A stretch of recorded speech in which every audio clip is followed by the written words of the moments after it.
जमीन बाटे काला ना यूज हो, छपी अखबार में राजा जी नया न्यूज हो। नया जमीन बाटे काला ना यूज हो, छपी अखबार में राजा जी नया न्यूज हो। आज मुहूर्त तू देख ला कैलेंडर, ले ला राजा टेंडर, ले ला राजा टेंडर, जवानी बस सरेंडर। ले ला राजा टेंडर, जवानी बस सरेंडर, ले ला राजा टेंडर, जवानी बस सरेंडर।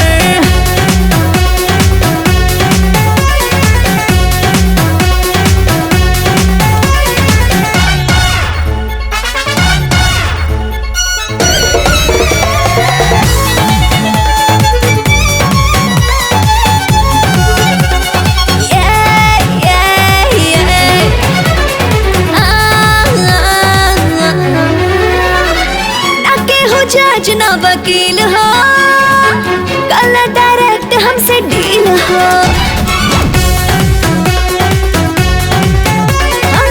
ना के हो जज ना वकील हो, कल डायरेक्ट हमसे डील हो।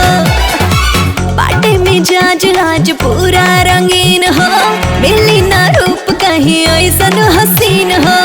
आगे आगे उठे राजा लाभ के बवंडर,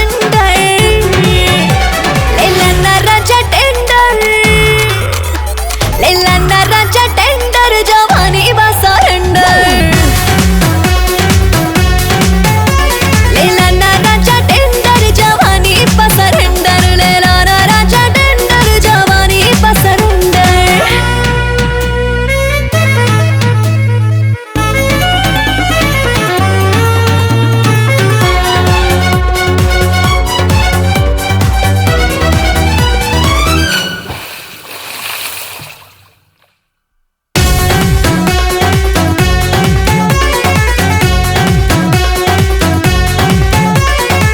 बुझ गई बात हमर जान हो, जान के न बना अनजान हो। हाँ, बुझ गई बात हमर जान हो, जान के न बना अनजान हो। तोहरे पे कईनी जवानी ने छावर, मौका न छोड़ा देखा बबिया पावर। सांस भर तेज जैसे भागे इस पल